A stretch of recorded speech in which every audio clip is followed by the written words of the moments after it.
Welcome, welcome. Um, just making this video for anybody. Really didn't know what to talk about today, but I'm really just gonna talk to the people that are going through things that don't know how to get out of certain things. That I struggled with it, any type of addiction, childhood trauma, black sheep, demonic narcissist, witchcraft. What else, man?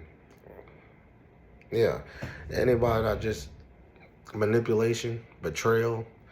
I mean, time and time and time again, those are a lot of the things that I've had to overcome myself. Some of those things I had to overcome multiple times, or I ran into multiple times as well. I will say it does take a lot of work to heal, but I mean, it's nothing that cannot be accomplished. It really just starts off being honest with yourself, um, honest in knowing like where you at, you know, and then truly just trying to like really dig deep into seeing why you feel the way you feel, or why did you react to certain things and situations, or why you are who you are now, before you, like the brokenness of you. You know, those are questions I had to ask myself, because I wasn't just mentally broken, emotionally broken, spiritually broken. I was broken all all around, man, all around. And but it gets to a point where I got tired. You know, I got tired. I got tired of being tired. I got tired of the same cycle. I got tired of the same patterns. I got to understood that, like, no matter what, no matter any woman I was with wasn't gonna make me happy. No matter how much alcohol I would drink, weed, you know, other stuff. Don't that didn't fix anything, man. You know, all these anything external that I was doing, no matter how many friends or, you know, how much money. I made a good bit of money at times, some good at money, but it didn't do nothing, man. I was actually still miserable. Like truthfully, I really was. Um, but that right there, I had to realize why I was that tired. Like, you get to a point of pretty much is brokenness of what else is there to do, you know, and it gets to a point where you really just want to give up in life, you know. I've had those thoughts. I'm not going to speak on that. I've had those before too, because what else was there to live for, you know, not being able to see the brighter side to certain things. But when I tell you that God is real. God will pull you out of a whole bunch of things, but you do have to put the work in to do it. You know, He does, He is accessible at all times. The thing is, He doesn't just strategically, He doesn't just take it away, but He will remove it into our works. We just have to start stepping and start meeting Him halfway, but we do have to do the work. We do have to work for it.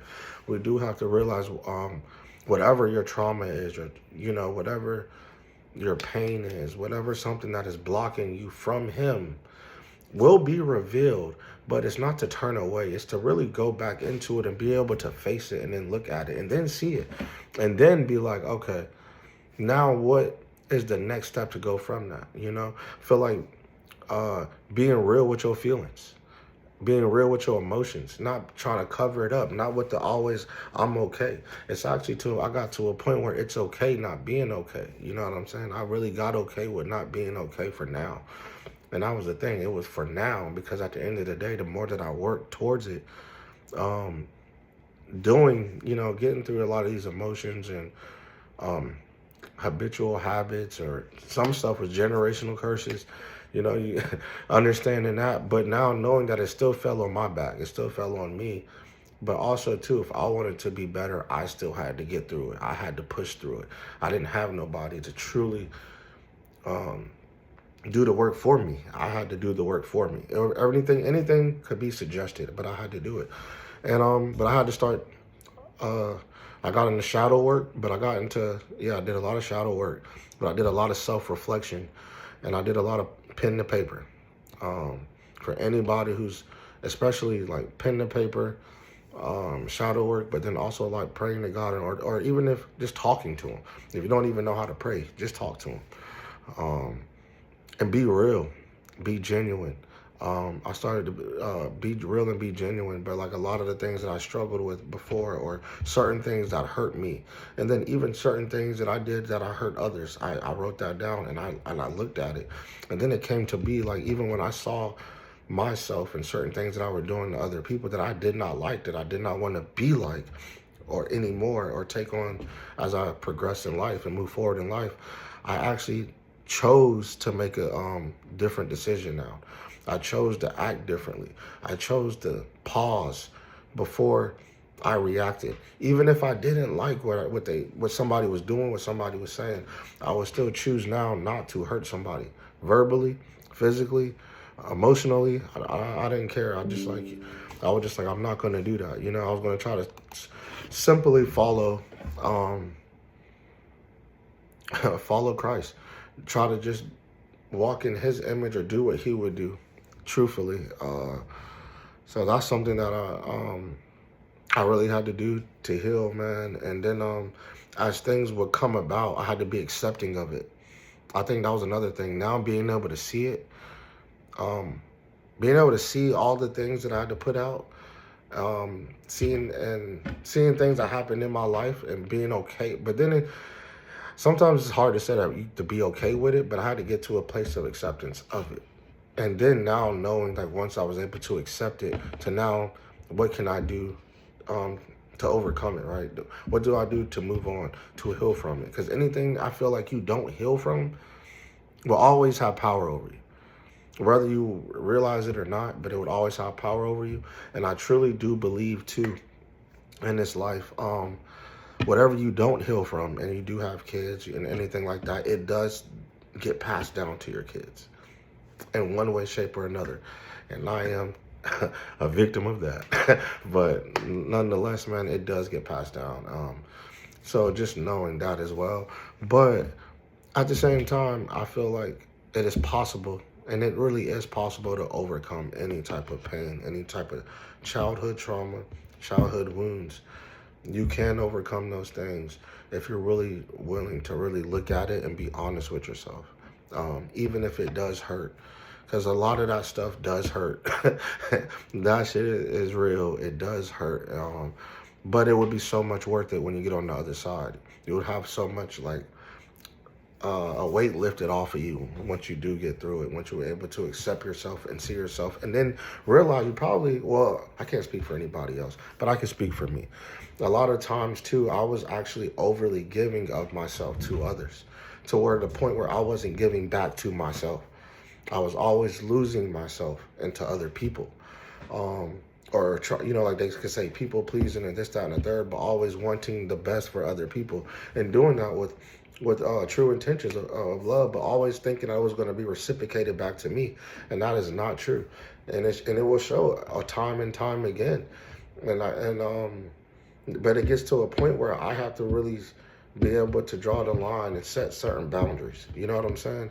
Having to do that and set certain boundaries, and just know, like, even if you want the best for certain things or certain people that are in your life, family, friends, relationship, kids, whatever the case may be, you still have to have boundaries, and you still have to know and that you can't always pour out into other people if you're not pouring back into yourself. That is very, very that is very a life lesson, man, for sure, because you definitely will run dry, man. And that's one thing that I try to continuously do too, man, is to uplift myself, making sure that I'm in a stable place with my mind, with my emotions, and spiritually as well. But I try to find a balance. I feel like a lot of people don't understand a balance in life, and having a balance of self, not to where you're only being selfish or you're only thinking about yourself, but knowing that you have to know where you're coming from. You got to know, like, where do you stand? Are you grounded? Or if there's something going on with you, are you going to just carry that out through the whole day and spread it around like a rapid disease on other people that are just negative? Or are you going to start to take accountability and check yourself, and then get back grounded? Get back grounded. But it also comes with a lot of self-respect, man, and accountability But being able to look at your emotions and actually be stable within your emotions, not be easily tilted, easily rocked, even when somebody is disrespecting you, or even though somebody's doing something you don't like or you don't agree with. It is okay. You have no power. I have no power, but we do not have no power over any of those things. And once you finally kind of become grounded with that, spiritually, mentally, and physically, is when you truly become aligned. I feel like, and then God will start to truly keep revealing to you more and more. I feel like I know one thing that I've been learning as well is like letting God guide me. But also, I need to be positioned for Him to guide me. I need to be positioned in order for me to receive what He is trying to do in my life. Not me trying to do what I think I need to do in my life, but let Him be in that position to do what He needs me to do. But I feel like for anybody who's just going through a lot of things or a hard time in life, because things are hard in this world at this time, I really feel like try to use your time wisely and valid, but not continuously stay in that worry and doubt and fear mentality. If you have made it this long to the video, but definitely try not to stay in that mentality, and knowing when you're coming from a loving space and knowing that he will make anything possible and he will really do it, but possibly take a look at what he's trying to get you to see. That's one thing I realized when it comes to spiritual. Realizing God actually designed certain things to happen in our lives, for us to truly take a look at, to look back and really look at and be like, what's going on? Yeah, it's like, okay, this didn't go this way. Okay, instead of us trying to force it to go this way or make it work to go this way, do we ever take a step back to like look and be like, yo, well, all right, God, what you doing? Why isn't it going this way? I don't think nobody really does that. Like, but I come to a point, I guess, as you grow. I mean, I could say I never really did it, but I do it now. But at the same time, it comes to a point in growth and in time is, if things aren't going the right way or something that you're thinking is best for you, it truly might not be what's best for you. You got to take a look back and be like, okay, God, so what, is this what we're doing, or is there something else? Or what is that I'm supposed to be doing? But not getting so caught up and focused on, okay, if this didn't work out, nothing else is going to work out around the corner. So now you just in a whole messed up mental state, to the point where your emotions, or to the point where now you reacting crazy and doing things off of the impulse and out of anger and rage and disappointment.